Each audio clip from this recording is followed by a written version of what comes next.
what the purpose of doing a video at this point is, but I'm going to start videoing instead of writing writing stuff down.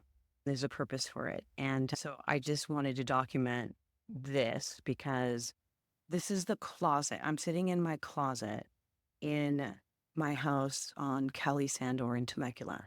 And I've been here 4 years, and for many years it's been a prayer closet, the deepest corner of the house where I can go and be quiet and private and to close the doors and feel safe because it's a closet. And even in biblical prayers, it says, go into your closet and pray to God in secret. And so this closet is just filled with so much prayer energy. And I wanted to just record a video in here. I'm about to embark on an entirely new life at the age of 59. So as of this recording, it is a week and a half away from my 59th birthday.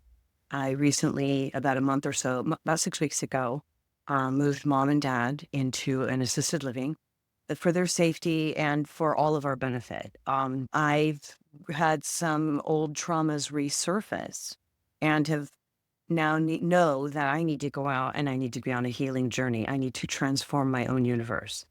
And I'm a writer. I've always been a writer.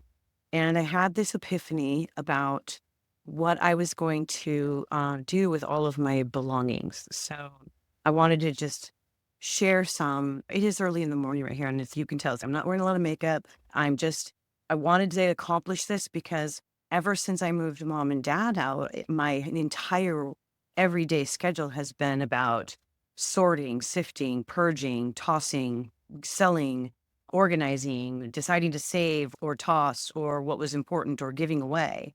Literally, I have been deconstructing my entire life. And I've been down this path of a lot of revelations. And I wanted just to document my healing journey process. I'm a writer. I always have been a writer, and every spiritual calling I have ever experienced has always been about write. And at this juncture in my life, in my career, I can honestly say I have been doing that. I have written my Kelly Orchard's Apple a Day, which is a short and brief 60-second message, like a daily devotional. And I've published them into books, and it's an audio format. It's a podcast. It's playing on radio. And honestly, no, I'm not making any money at it, though. But I am a writer. And I wrote my book, Heart Lessons, which is using journal entries to describe and define what was going on with me when I suffered from heart failure in 2006. And I had to have multiple procedures and a lot of medication, a pacemaker, and have my heart rewired. And I had been journaling the whole time that it was going on, and it made for great material for a self-help book called Heart Lessons. And my sixth book is actually at this point, as I'm making this recording, totally ready to be published. And it's How to Be Licensed to Be Badass, flipping the format on your fear of failure. And basically, when being badass isn't enough, you got to get licensed. And it's all about the journey to becoming certifiably badass. I wanted to just document was a project that as I go out and heal and as I go out and set new intentions to learn and explore and experience different methods and things that I'm interested in, I'm going to be documenting that. But I'm a journaler. I've kept a journal since I was 15. And even before that, I was writing poems. I think I started writing poems at the age of 13. And in eighth grade, I actually wrote a book. And it was just all in a format of handwriting in a spiral notebook that I would write a chapter in my English class or history class or whatever. I'd sit there and copiously write.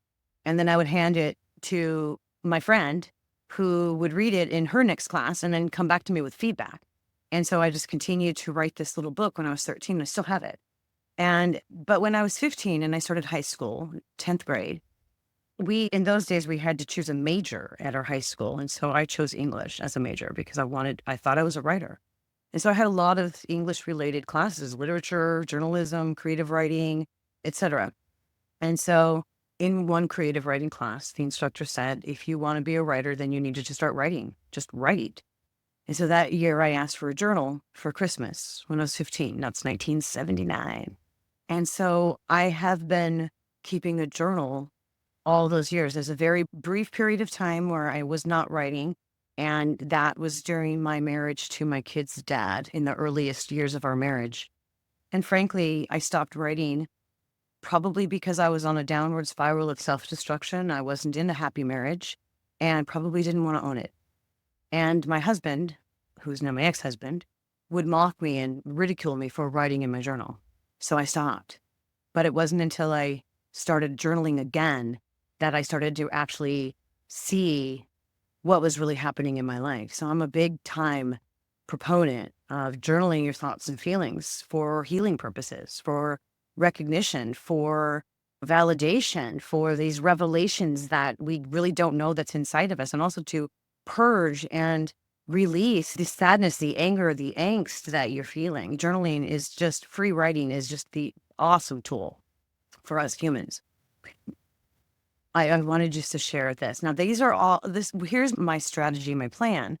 So I am moving out of my house and selling everything I own, and I have purchased a travel trailer that I'm going to be working and living remotely.